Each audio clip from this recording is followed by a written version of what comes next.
कार्यक्रम के पुण्यार्चक हैं स्वर्गीय श्रीमती विमला देवी जैन की स्मृति में श्री महेश चंद्र जैन, पुत्र एवं पुत्रवधू श्री पीयूष जैन, श्रीमती कल्पना जैन, पुत्र एवं पुत्रवधू श्री अम्बरीश जैन, श्रीमती डॉली जैन, पौत्र प्रत्यूष जैन, प्रयास जैन, ईशान जैन, पौत्री कुमारी केहा जैन, कुमारी ऐरा जैन, निवासी कन्नाज, कानपुर, उत्तर प्रदेश।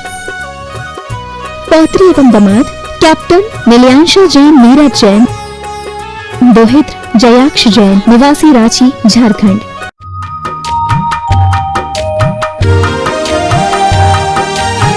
बनना तो बनना होगी ही, साथ ही श्रीमान राजकुमार जी अजमेरा साहब हजारीबाग आज मांगलिक ज्ञान संपादित करने के लिए मंचों उपस्थित हों। गुरुदेव की अभिवंदना करें, आशीर्वाद प्राप्त करें और मांगलिक ज्ञान संपादित करके अपने जीवन को धन्य करें। श्रीमान जी प्रदीप जी रत्ना जी जैन, गुणायतन ट्रस्टी, दिल्ली से वे भी उनके साथ होंगे। गुरुदेव के चित्त का नमन करके सभा को गुरुदेव की सनिधि प्रदान कराएंगे। श्रीमान राजकुमार जी अजमेरा साहब, राजकुमार जी अजमेरा साहब हजारीबाग, गुणायतन ट्रस्टी में आए और गुरुदेव की अभिवंदना करके आशीर्वाद प्राप्त करें। पश्चात टाइम होगा महाराज, आपको पता नहीं टाइम होगा तो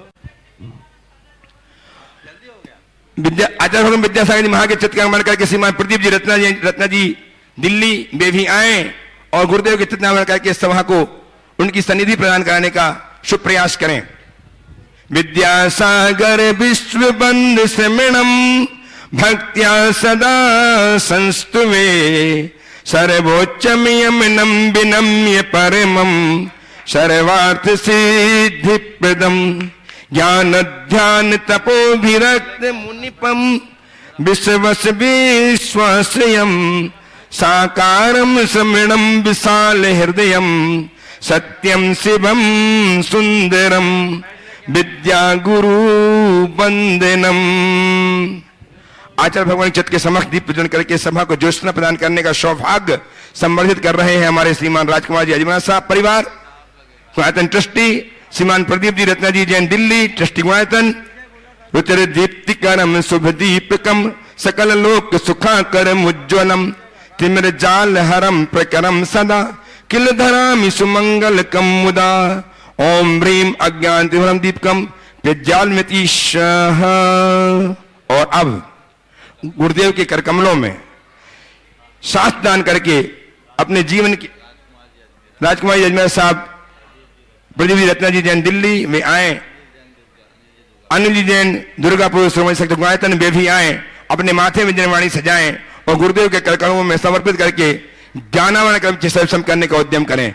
जिनवाणी जग मैया जन्म दुख मेट दो, जन्म दुख मेट दो, मरण दुख मेट दो, जिनवाणी जग मैया जन्म दुख मेट दो।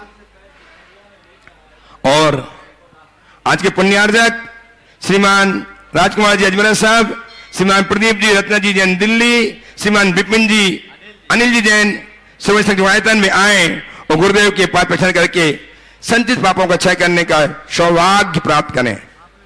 तेरे चरणों की धूल बाबा चंदन गुलाल बने, जिसने भी लगाई मस्तक उसकी तकदीर बने। आप नहीं लाए, आप नहीं लाए। और आज गुणायतन से ट्रस्टी के रूप में जुड़ करके श्रीमान विजय कुमार जी, अंकित कुमार जी जैन, जसन जैन फरीदाबाद ने अपने जीवन को धन्य किया है। बहुत बहुत साधुवाद, आपकी तालियां उनके सम्मान में बजें। निर्माण निधि के रूप में श्रीमान देवेंद्र कुमार जी, सुनील कुमार जी जैन आगरा, इन्होंने 21,000 की राशि प्रदान करके अपने आप को संबद्ध किया है, बहुत बहुत साधुवाद। श्रीमान राजीव जी, संगीता जी जैन दिल्ली, इन्होंने भी अपने आप को गुणायतन जोड़ करके अपने जीवन को धन्य किया है, साधुवाद। श्रीमान रमेश चंद जी, मोनू जी जैन, छिपीटोला आगरा, इन्होंने भी निर्माण निधि के रूप में जुड़ करके अपने इस भाग को संवर्धित किया है, बहुत बहुत साधुवाद। पटना बिहार से डॉक्टर रंजना जी पूर्वे, धर्मपत्नी डॉक्टर रामचंद्र जी पूर्वे, पूर्व मंत्री बिहार डॉक्टर स्मृता जी गुप्ता, धर्मपत्नी इंजीनियर समीर कुमार जी, डॉक्टर निशा जी पूर्वे, धर्मपत्नी इंजीनियर संदीप कुमार जी जैन, इन्होंने 51,000 की राशि गुणायतन के लिए प्रदान करके अपने जीवन को पुण्यों से पुण्यार्जित किया है। बहुत बहुत साधुवाद। मंदिर निर्माण के लिए दिल्ली से राकेश जी, मधुर जी जैन, रोहित जी, पल्लवी जैन, आरदव जैन, इन्होंने 11,000 की राशि प्रदान की है। बहुत बहुत साधुवाद। निर्माण साथी के रूप में बेलनगंज आगरा से जुड़ करके श्रीमान वीरेंद्र कुमार जी जैन, श्रीमती शशि जैन ने अपना सम्मान समर्पित किया है। बहुत बहुत साधुवाद। हो गया सर। और अब मैं आप सबकी ओर से, अपनी ओर से, जो जवाई चैनल के माध्यम निरंतर गुरुदेव के उपदेश सुनकर के अपने जीवन को नई दिशा, नई राह दे पा रहे हैं, ऐसे सब भक्तों की ओर से गुरुदेव के चरणों में आपके साथ, मेरे साथ आप वंदना करेंगे। नमोस्तु महर्षि, नमोस्तु महर्षि, नमोस्तु महर्षि। हे गुरुदेव, आपके मुखारबिंद से हम नित्य प्रति उपदेश सुनकर के जीवन ग्रहण कर पा रहे हैं। आज ही हम यह सौभाग्य प्राप्त करना चाहते हैं, अतः हमें उपदेश देकर के अनुग्रहात करें। नमोस्तु महाराज, नमोस्तु, नमोस्तु। सभी लोग अपने दोनों हाथ जोड़ लें और मेरे साथ महामंत्र के स्मरण के लिए अपना मानस तैयार करें।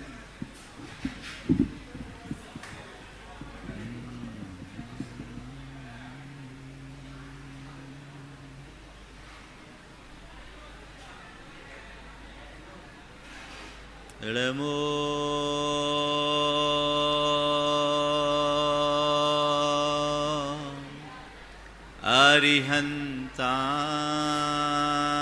अरिहन्ताणं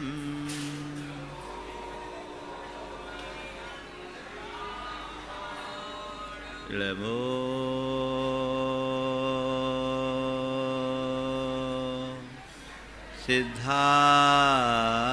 सिद्धाणं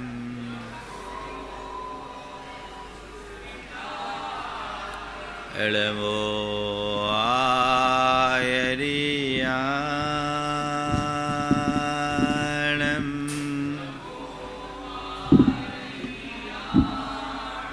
नमो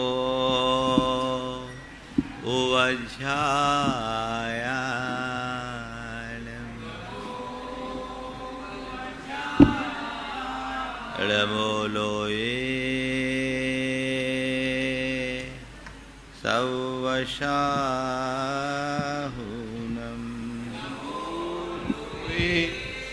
सव्यसाहुणम् एषो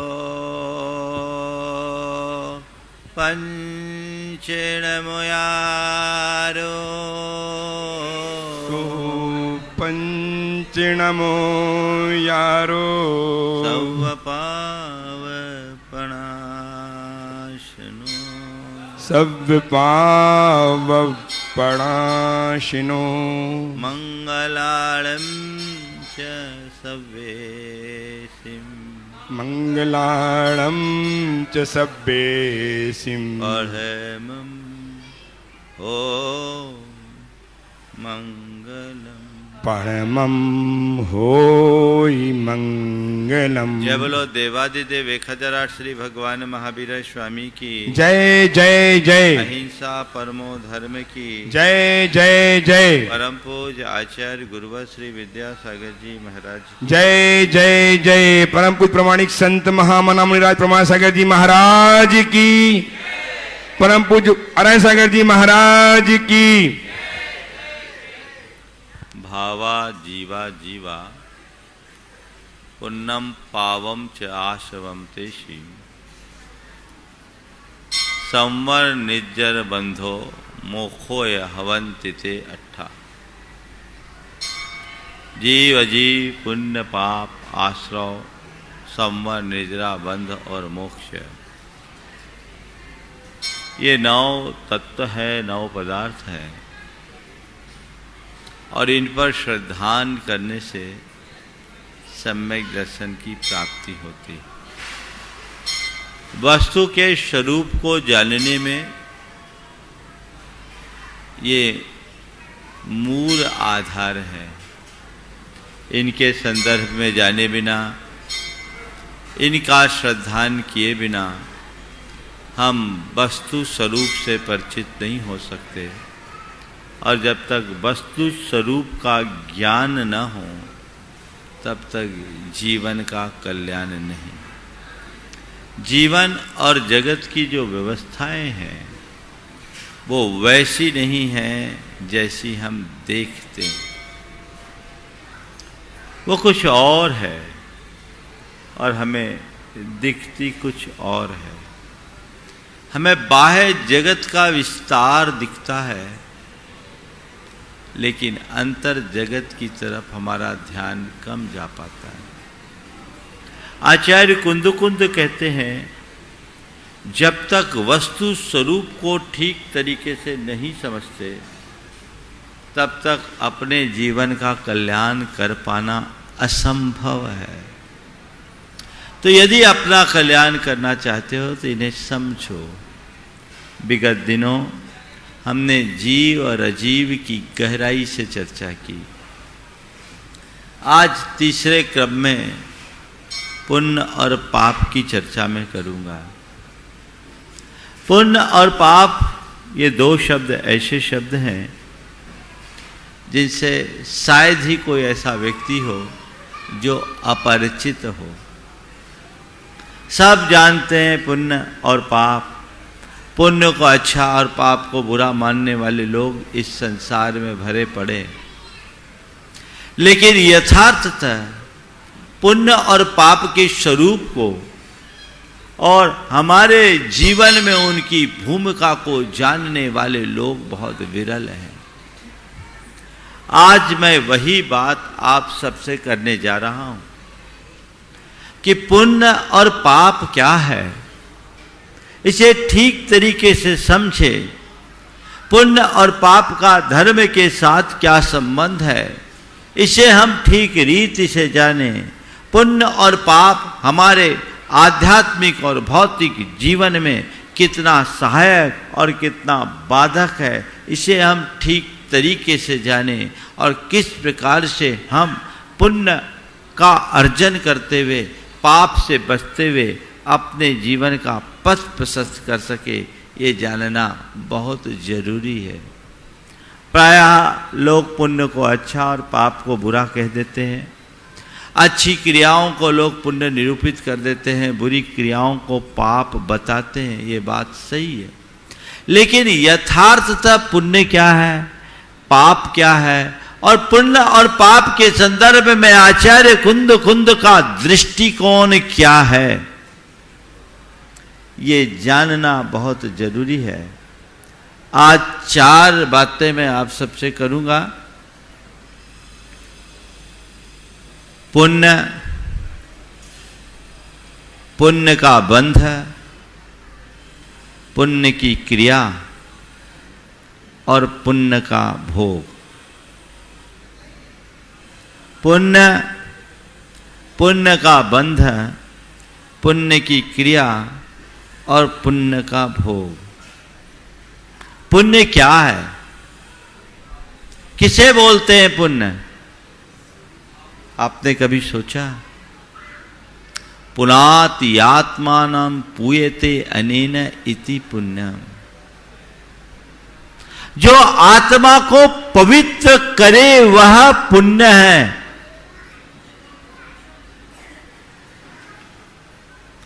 पुण्य तुम्हारी वो क्रिया मात्र नहीं है जो तुम करते हो।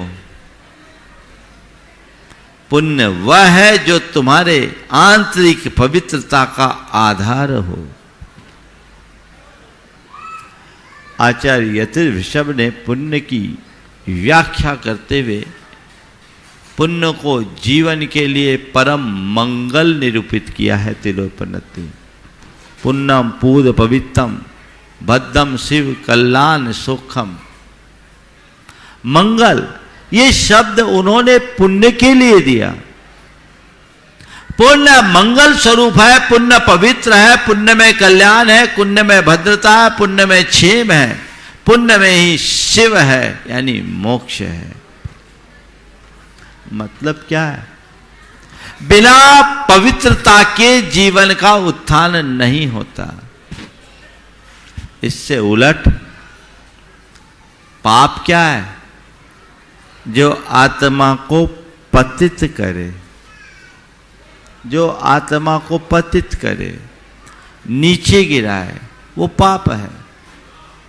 जो पवित्र करे वो पुण्य और जो पतित करे वो पाप। ये क्या है? हमारे अंदर के जो विशुद्ध भाव है, पवित्रता है, वो हमारे जीवन के पुण्य के आधार है, वो हमारी उन्नति के आधार है। और जो हमें नीचे गिराते वो सब पतित करते, पाप है, हमारे जीवन के लिए पतन का कारण है। अब जब हम पुण्य की बात करते हैं तो पुण्य भी हमें दो रूपों में दिखता है, एक भावात्मक रूप में और दूसरा क्रियात्मक रूप में।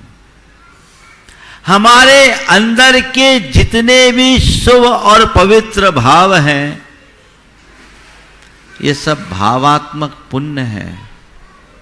जैसे अंतरंग में क्षमा, करुणा, प्रेम, मैत्री, मृदुता, नम्रता, उदारता, ये जो भाव है, भक्ति, ये भाव है, ये क्या है? पुण्य का भावात्मक रूप है। और इस भाव के प्रभाव से हमारे द्वारा जो सेवा, दया, करुणा, वात्सल्य, वैयावृत्ति, दान, परोपकार आदि की क्रियाएं हो रही है, पूजा भक्ति की क्रियाएं हो रही है, ये क्रियात्मक पुण्य है। ये क्रियात्मक पुण्य है। इसी के साथ साथ हमारे अंदर का जो अहिंसा, संयम, तप, त्याग रूप परिणाम है वह भी क्रियात्मक पुण्य है। क्योंकि ये सब की सब हमारी आत्मा के पवित्रता के आधार है। इनसे हमारी आत्मा में पवित्रता प्रकट होती है। इसलिए भावात्मक पुण्य हो अथवा क्रियात्मक पुण्य हो, पुण्य हमारे जीवन की प्रगति का आधार है। पुण्य कहीं रुकावट नहीं। आध्यात्मिक उन्नति पुण्य के बल पर होती है। ये जो जो हमारे भावों में विशुद्धि बढ़ेगी, हमारे अंदर की पवित्रता बढ़ेगी, हमारी आध्यात्मिक उन्नति बढ़ते जाएगी। हमारे अंदर दो तरह की परिणति होती है, एक विशुद्धि की तो दूसरी संक्लेश की। कौन कौन सी परिणति? विशुद्धि और संक्लेश। विशुद्धि हमारी आत्मा को पवित्रता की ओर ले जाती है और संक्लेश या अशुद्धि हमें पतन की ओर ले जाती है। हमारे पास तीसरा कोई रास्ता नहीं है, या तो विशुद्धि में हो या अशुद्धि में हो। जितनी अधिक विशुद्धि होगी तुम्हारी आध्यात्मिक उन्नति उतनी अधिक होगी, और जितनी अशुद्धि होगी तुम्हारा उतना अधिक पतन होगा। इसलिए सतत अपनी आध्यात्मिक उन्नति चाहते हो तो विशुद्धि को अपने जीवन का आदर्श बनाओ। विशुद्धि मूलक भाव और विशुद्धि परक क्रिया में अपने आप को संलग्न करें, जिससे चेतना में पवित्रता घटित हो सके। और जिनसे हमारे चित्त और चेतना में अशुद्धि या विकृति जन्मती है, उनसे अपने आप को बचाएं। इस अर्थ में अगर देखें तो हमारी आध्यात्मिक प्रगति के साधक स्वरूप जितने भी शुभ भाव और क्रियाएं हैं वे सब पुण्य हैं, और वह तुम्हारा धर्म है। क्या है? धर्म। उसी में कल्याण है, उसके अभाव में कल्याण नहीं है। तो पुण्य क्या है? जो हमें पवित्र करे। आचार्यों ने तो पुण्य की व्याख्या करते हुए मूलाचार्य में कहा कि सम्यक दर्शन, ज्ञान और चरित्र से परिणत आत्मा ही पुण्य है। पुण्य पवित्रता का नाम है। आप धर्म का कार्य करते हैं, किस लिए करते हैं? किस लिए करते हैं? महाराज, पुण्य कमाने के लिए करते हैं, है ना? इसका मतलब क्या? हमारी एक ऐसी अवधारणा है कि पुण्य एक ऐसा तत्व है जो हमें भौतिक रूप से समृद्ध और समर्थ बनाता है, जिसकी उपलब्धि के बाद हमारे जीवन का निर्वाह सरल हो जाता है ना? लेकिन संत कहते हैं ये पुण्य का एक रूप है, यही पुण्य नहीं। भौतिक समृद्धि प्रदान करने वाला पुण्य एक है, यथार्थ पुण्य तो आध्यात्मिक उन्नति करने वाला है। कदाचित भौतिक उपलब्धियां कर भी लो तो वो पुण्य तुम्हारे लिए प्रगति कराने की जगह डुबा भी सकता है, लेकिन आध्यात्मिक उन्नति करने की दिशा में किया गया पुण्य तुम्हारी चेतना का उत्थान ही करेगा, पतन नहीं। वो क्या है? अवधारणा बदलिए। मैं अक्सर कहता हूं, पुण्य कमाने के लिए धर्म मत करें। पुण्य कमाने के लिए धर्म मत करें, जीवन को पुण्य बनाने के लिए धर्म करें। आप किस लिए धर्म कर रहे हो? सम्मेद शिखर आए हो, किस लिए आए हो? पुण्य कमाने के लिए, है ना? निश्चित। अगर जीवन को पुण्य बनाने का प्रयोजन रखोगे तो न केवल पुण्य कमाओगे अपितु अपने पाप को भी मिटा पाओगे, और जीवन को पुण्य बनाने के प्रयोजन को भूलकर केवल बाहर की समृद्धि पाने की कामना से पुण्य करोगे तो हो सकता है किंचित पुण्य कमा लो, लेकिन उस पुण्य को भोगने में तुम न जाने कितना पाप अपने ऊपर लाद लोगे। वहां बचना है। अपने हृदय में पुण्य के प्रति श्रद्धांजलि क्या बनाना है? पुण्य भाव मेरा धर्म है, ये मेरे जीवन की प्रगति का आधार है, इसके बल पर ही मैं अपनी आध्यात्मिक उन्नति कर सकता हूं। मेरे पास इसके अतिरिक्त और कोई दूसरा विकल्प नहीं है, चाहे ये प्रवृत्ति रूप हो या निर्वृत्ति रूप। कई चीजें होती हैं हमारे जीवन में जिनको अपनाना बहुत जरूरी है। जो लोग इन बातों को नहीं समझ पाते वे ये कह देते कि जैन धर्म की विशेषता है कि पुण्य और पाप दोनों को समान माना जाता है और पाप की तरह पुण्य को भी हे कहा जाता है। ये सब बातें सुनने में अच्छी लगती है, लेकिन ऐसा वे ही कहते हैं जिन्होंने ठीक रीति से धर्म के मर्म को नहीं समझा है, आचार्य कुंद कुंद के हार्द को नहीं जाना। जो इसे समझ ले वे कभी ऐसा नहीं कह सकते। पुण्य भाव कभी एक नहीं हो सकता। दया, करुणा, प्रेम, विनम्रता, नम्रता, मृदुता आदि सद्भाव जीवन की उन्नति के आधार है या अवनति के? और काम, क्रोध, लोभ, मोह, अहंकार जीवन के पतन के कारण है या उत्थान के? तो मैं पूछता हूं, हिंसा, क्रूरता और दया क्या दोनों समान हैं? काम, क्रोध और क्षमा, संयम, शील बराबर है? अहंकार और नम्रता क्या एक समान है? लोभ और संतोष क्या एक समान है? दोनों में जमीन आसमान का अंतर है। ये दोनों हमारे अंदर के भावात्मक परिणाम हैं।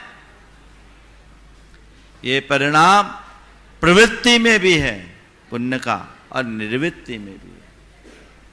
जब हम दया, करुणा, सेवा, परोपकार आदि कार्य करते हैं, भक्ति आदि कार्य करते हैं, प्रवृत्ति दिखती है। लेकिन जब अहिंसा, संयम और तप आदि ध्यान करते हैं तो वो निर्वृत्ति की ओर है। दोनों हमारी प्रगति के आधार शुभ भाव है और शुभ भाव से पुण्य का सृजन होता है, ऐसा आचार्य कुंद कहते हैं। अशुभ भाव से पाप और शुभ भाव से पुण्य बंधता है।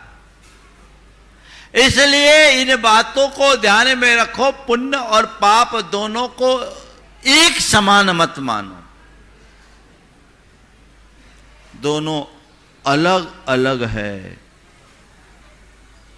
जैसे नल के पानी को और नाली के पानी को क्या एक समान कहा जा सकता है? बोलो। पानी दोनों हैं, एक पीने योग्य है और एक छूने योग्य भी नहीं है, है ना? अब कोई नल का पानी, नाली का पानी दोनों एक समान कह दे, उसको क्या बोलेंगे? हाँ? और ऐसा आदमी नल की जगह नाली का पानी पी ले तो उसे हम क्या कहेंगे? संत कहते अभी तक तो इसी अज्ञान का परिणाम है कि तुम नाली का ही पानी पीते रहे हो और इसलिए तुम्हारा आंतरिक स्वास्थ्य विकृत हो गया है। काश तुम्हें नल के पानी का परिचय मिलता और तुम उसका पान करते तो तुम्हारे जीवन का निश्चित तौर पर उत्थान हो गया होता। एक बार की बात है, मैं समय सार का स्वाध्याय कर रहा था। एक सज्जन मेरे पास आए, बोले महाराज क्या चल रहा है? मैंने कहा समय सार। बोला महाराज जी कौन सा अधिकार है? मैंने कहा पुण्य पापाधिकार है। महाराज जी पुण्य पाप में क्या अंतर है? पुण्य पाप में क्या अंतर है? मैंने कहा पहला अंतर तो यही है, एक में 2.5 अक्षर है, एक में 2 अक्षर है। पुण्य में 2.5 अक्षर है, पाप में 2 अक्षर। नहीं महाराज जी हम तो निश्चय से पूछ रहे हैं कि निश्चय से पुण्य और पाप में क्या अंतर है। तो मैंने कहा भैया निश्चय से पूछते हो तो मैं तो यही कहूंगा, निगोदिया जीव और सिद्ध भगवान दोनों समान हैं। निश्चय से देखो तो निगोदिया जीव और सिद्ध परमात्मा दोनों समान हैं, पर कल से तुम कहीं भगवान में मंदिर में भगवान की जगह निगोदिया की मूर्ति मत बिठाल देना। समान होने का अर्थ ये नहीं कि दोनों की स्वरूप भी समान है, शक्ति समान हो सकती है। कौन सी बात किस संदर्भ में कही गई है इसे हमें समझना है और यह विवेचन अभी 2-3 दिन तक चलेगा। मैं पुण्य की भी चर्चा करूंगा, पाप की भी चर्चा करूंगा। आज केवल भूमिका बना रहा हूं क्योंकि आचार्य कुंद ने कुछ स्थानों पर पुण्य और पाप को समान कहा है और कई स्थानों पर पुण्य और पाप को अलग अलग कहा है। लोगों ने संदर्भ नहीं समझा, इसलिए लोग परिणाम अपने अपने तरीके से ले रहे हैं, पर दोनों को समान मत समझना। कहाँ हमें बचना है, कहाँ समानता का अनुभव करना है और कहाँ असमानता को देखना है, और कर्म सिद्धांत के आलोक में पुण्य पाप का हमारे जीवन में क्या स्थान है, पुण्य पाप हमारी बीत राखता में कितना रोल रखते हैं, उनकी क्या भूमिका है, ये सारी बातें आने वाले 2-3 दिनों तक चलेगी। आज तो केवल आपकी समझ को स्पष्ट बनाए रखने के लिए केवल भूमिका की बात कर रहा हूं। पुण्य और पाप, तो पुण्य समझ लिया आपने क्या है? किसको बोलेंगे पुण्य? जो हमारी पवित्रता करे, जो हमारी पवित्रता का आधार है। अब बात आई पुण्य बंध है। पुण्य बंध कैसे होगा? पुण्य एक कर्म है, पाप एक कर्म है। पुण्य का बंध है। जितने विशुद्ध भाव होंगे उतना पुण्य बढ़ेगा। एक कर्म सिद्धांत कहता है। जो लोग ये कहते हैं हमें पुण्य नहीं बांधना, तो उसे पाप की गठरी बांधनी पड़ेगी। बांधनी नहीं पड़ेगी, बंधेगी। क्योंकि विशुद्धि और संक्लेश ये दो ही परिणाम हैं, विशुद्धि और अशुद्धि। कर्म शास्त्र कहते हैं शुभ कर्मों को बांधने योग परिणाम का नाम विशुद्धि है। साता आदि प्रशस्त कर्मों को बंध योग परिणाम का नाम विशुद्धि है। और अशाता आदि अशुभ कर्मों के बंध योग परिणाम का नाम संक्लेश या अशुद्धि है। अगर तुम्हारे भावों में विशुद्धि है तो पुण्य बंधेगा कि नहीं बंधेगा, बोलो। हाँ, पवित्रता से पुण्य बंधता है। और न केवल पुण्य का बंध होता है, अपितु उसी पवित्रता के परिणाम स्वरूप पापों का क्षय भी होता है। ये जितनी भी बातें मैं आपसे कर रहा हूं अपने मन से नहीं कर रहा हूं, आगम से कर रहा हूं। और इन सब के संदर्भ में मैं आप सबसे कल चर्चा करूंगा। आज केवल सांकेतिक बात कर रहा हूं कि पुण्य का बंध छूट नहीं सकता। जैसे जैसे आध्यात्मिक उन्नति बढ़ती है पुण्य का बंध बढ़ता जाता है। और आपको बताऊं, कर्म शास्त्र के अनुसार जब तक कोई जीव पुण्य का सर्वोत्कृष्ट बंध नहीं करता तब तक उसे केवल ज्ञान नहीं होता। ऊपर ऊपर ऊपर ऊपर जैसे जैसे हमारे गुणस्थानों की विशुद्धि बढ़ती है पुण्य का बंध बढ़ता जाता है, पाप का बंध घटता जाता है। और 10वें गुणस्थान में जब साता वेदनी यश कीर्ति और उच्च गोत्र जैसे परम पुण्यतम प्रकृतियों का सर्वोत्कृष्ट बंध नहीं होता तब तक किसी को केवल ज्ञान नहीं होता। मुझे पुण्य नहीं बांधना, मुझे पुण्य नहीं बांधना, मुझे पुण्य नहीं बांधना, ये भ्रांत अवधारणा है। किसी के वश का नहीं है कि वो पुण्य न बांधे। वो बंधेगा ही बंधेगा।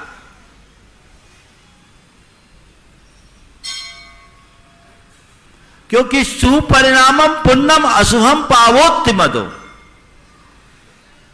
शुभ परिणाम का नाम ही पुण्य है,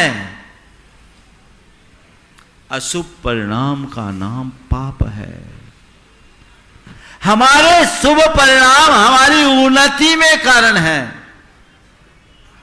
हमारे अवरोधक कौन है? हमारे मन का अशुभ परिणाम जो हमारे भीतर का राग, द्वेष, काम, क्रोध, लोभ, मोह रूप विकार है। ये विकार रुकावट डालते हैं, पाप अवरोधक है। पुण्य तो पवित्रता का आधार है। और जितनी अधिक विशुद्धि बढ़ेगी उतनी अधिक कलुषता मिटेगी, और जितनी कलुषता मिटेगी उतना पाप छटेगा। ये यथार्थ है। तो पुण्य के बंध से कोई नहीं बच सकता। समझ गए? तो पुण्य का बंध, दो बातें समझ में आ गई आपको। अब तीसरी है पुण्य की क्रिया। अब अपने जीवन की पवित्रता को बनाए रखने के लिए क्रियात्मक पुण्य तो करना ही होगा ना। तुम कुछ भी शुभ कार्य करोगे वो पुण्य की क्रिया है जो तुम्हारी प्रगति का आधार है। कोई भी क्रिया करो, उसे छोड़ोगे तो क्या करोगे? मुझे पुण्य नहीं चाहिए, मुझे पुण्य नहीं चाहिए, मुझे पुण्य नहीं चाहिए। उन लोगों से पूछो फिर करोगे क्या? जो व्यक्ति क्षमा, करुणा, दया, सेवा, परोपकार, दान, वैयावृत्ति, पूजा, भक्ति आदि क्रियाओं को नहीं करना चाहता, जप तप नहीं करना चाहता, संयम नहीं अपनाना चाहता, वो क्या करेगा? क्या करेगा? काम भोग। उसमें क्या है?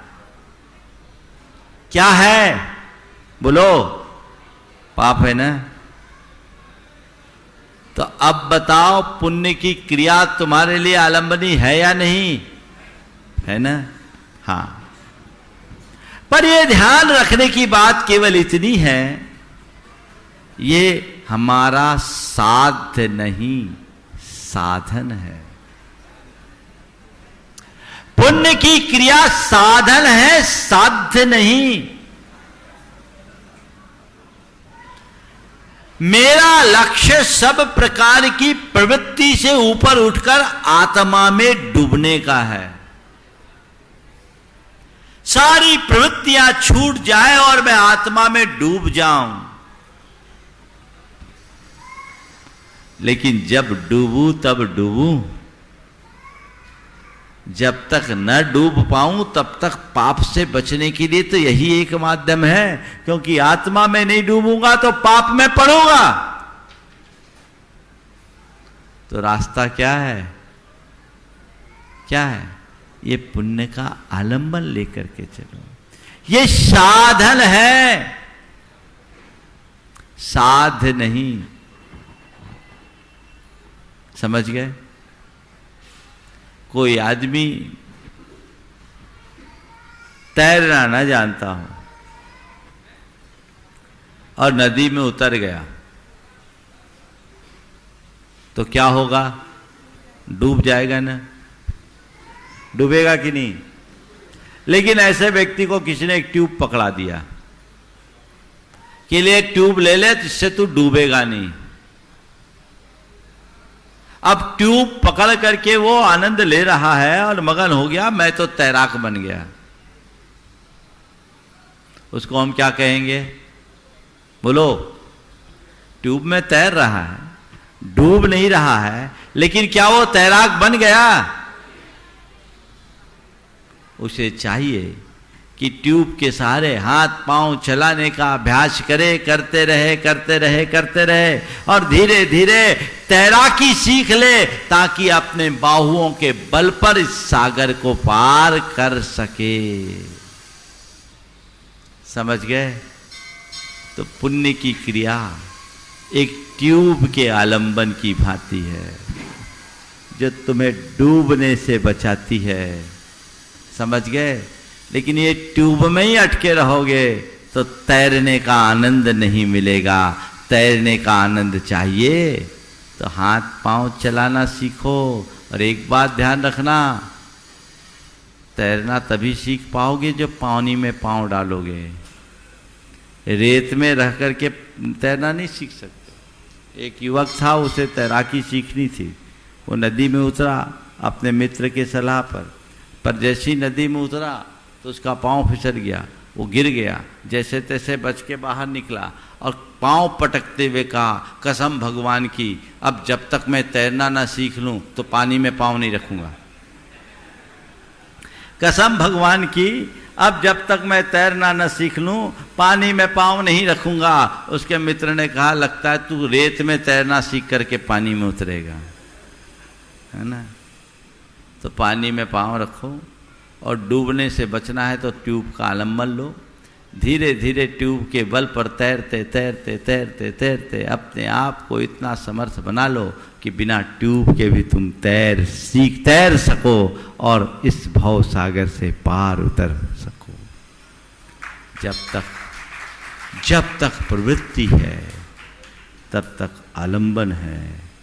जब पूर्ण निर्वृत्ति तो कोई आलंबन नहीं। उस समय इच्छा विरति है। मैं ये सारी रहस्यपूर्ण बातें आप सबको बताऊंगा, आचार्य कुंद के शब्दों में बताऊंगा। जब आचार्य कुंद कहते अपान मपना खलु रुंद दून दो पुण्य पाव जोगेशु इच्छा विरदोदु अन्नम्मी, जो आत्मा को आत्मा में स्थिर कर दिया है वह पुण्य पाप की क्रिया से ऊपर उठ गया। लेकिन जो अभी आत्मा में डूबने की भूमिका में नहीं है उसके लिए क्या है? कौन सी क्रिया धर्म है? पुण्य की क्रिया धर्म है ना? तो बोलो तुम्हारा धर्म क्या है? पुण्य की क्रिया। ये साधन है, लक्ष्य पुण्य है। कौन सा पुण्य? भाव पुण्य, पवित्रता को उत्पन्न करने वाला पुण्य। समझ गए? अब चौथी बात है पुण्य का फल, जिसकी वांछा आप सब लोग करते हैं। क्या फल चाहते हो आप लोग पुण्य का? है ना? आपकी नजर में पुण्य का फल क्या है? थोड़ा ये बताओ, क्या है तुम्हारी नजर में पुण्य का फल? महाराज ठाट बाट पुण्य का फल, भौतिक समृद्धि पुण्य का फल, नाम यश पुण्य का फल। अरे महाराज जलवा है पुण्य का फल, है ना? पेट और पेटी दोनों भरा रहे, ये पुण्य का फल है ना? ये फल हमारा साध्य नहीं होना चाहिए। हमारी मूलभूत अवधारणा ही यहां गड़बड़ाई हुई है। हमने उस पुण्य को महत्व दिया जो हमें बाहर से मजबूत बनाता है। हमने उस पुण्य को कभी भी महत्व नहीं दिया जो हमें भीतर से बलवान बनाता हो, जो भीतर से समृद्ध बनाता हो। तुम्हारी आध्यात्मिक पवित्रता ही तुम्हें अंदर से समृद्ध बनाएगी। बाहर की समृद्धि नहीं है। और ध्यान रखना, पुण्य तो मिला, अब पुण्य का फल तुमने पा लिया। अच्छा शरीर, अच्छी बुद्धि, अच्छा स्वास्थ्य, धन संपन्नता, यश, वैभव, नाम, प्रतिष्ठा, धाम, जलवा सब पा लिया। पाया? पुण्य का फल है। कर क्या रहे हो? इसके उपयोग पर निर्भर है। पुण्य के फल को आप किस रूप में भोग रहे हो? आप भी पुण्य का फल भोग रहे हो, पुण्य का फल हम भी भोग रहे हैं। ऐसा मत समझना कि ठाट बाट पाना पुण्य का फल है, तो तुम तो ठाट बाट वाले हो, हम तो फुटपाथ पे हैं, हमारा पुण्य नहीं है क्या? बोलो। जिसे तुम पुण्य का फल मानते हो उसमें से एक भी मेरे पास नहीं है क्या? बोलो। तुम लोग जिसको पुण्य का फल मानते हो उसमें ऐसा कौन सी चीज है जो हमारे पास है? बताओ। कुछ भी नहीं है ना? तो मानोगे हम पुण्यहीन हैं? मान लो। क्यों नहीं मान रहे भैया? बताओ क्या हुआ? समझ में आ रही है बात? बहुत गहरी है, समझने की है। पुण्य तुम्हारे पास भी है, पुण्य हमारे पास भी है, पर तुम क्या कर रहे हो? पुण्य के फल को भोग रहे हो और हमने पुण्य के फल को त्यागा है। पुण्य के फल स्वरूप मेरे साथ पुण्य का फल मिला, अच्छा शरीर मिला, समर्थ इंद्रियां मिली, अच्छी बुद्धि मिली, अच्छा स्वास्थ्य मिला, पर मैं इन सब संयोगों को पाकर के क्या कर रहा हूं? इसका प्रयोग संयम में कर रहा हूं, तप में कर रहा हूं, त्याग में कर रहा हूं, परोपकार में कर रहा हूं, स्वपर के हित और उद्धार में कर रहा हूं, अपने आत्मा के कल्याण में कर रहा हूं। ये एक पुण्य का उपयोग है। और एक के पास पुण्य है, अच्छा शरीर है, मौज मस्ती कर रहा है, धन पैसा है, घूमने फिरने में लग रहा है, सुरा सुंदरी में जा रहा है, विषय भोगों में रत हो रहा है, तो अब बोलो वो क्या कर रहा है? क्या कर रहा है? एक व्यक्ति है जिसके पास धन है, वो उदारता अपना करके सेवा परोपकार का कार्य कर रहा है, और एक व्यक्ति है जिसके पुण्य के साथ धन है, वो धन से पापों में रत हो रहा है। बोलो कौन सही कार्य कर रहा है? अंतर दोनों में क्या है मालूम? एक वो है जो पुण्य के फल को त्याग रहा है, और एक वो है जो पुण्य के फल को भोग रहा है। क्या बोल रहा हूं? एक वो है जो पुण्य के फल को त्यागता है, और एक वो है जो पुण्य के फल को भोगता है। जो पुण्य के फल को भोगता है उसके ऊपर पाप का बोझ लगता है, और जो पुण्य के फल को त्यागता है उसकी आत्मा में पवित्रता आती है। क्या करना है? पुण्य के फल को तो भोगना चाहते हैं, पुण्य की क्रिया नहीं करना चाहते। जो लोग पुण्य पाप समान मानते हैं, मैं कहता हूं, मुझसे एक बार कहा, महाराज जी आप पुण्य पाप को समान मानते? मैंने कहा मानता हूं। उसको बड़ा आश्चर्य हुआ, ये महाराज जी आचार्य विद्यासागर के शिष्य पुण्य पाप को समान। दोबारा पूछा, महाराज पुण्य पाप को समान मानते? बोले हाँ मानता हूं। महाराज पुण्य पाप समान होता है? महाराज कैसे? मैंने कहा भैया तुम पुण्य पाप की क्रिया को समान मानते हो, मैं पुण्य पाप के फल को समान मानता हूं। अंतर केवल इतना है। पुण्य पाप की क्रिया को समान मानने की भूल कभी मत करना। पुण्य पाप के फल को समान मानना, और दोनों में मध्यस्थ रहना। पुण्य पाप फल माही हरख बिलखो मत भाई, यह पुद्गल पर जाए उपज बिन से थिर नहीं। वहां समता रखो।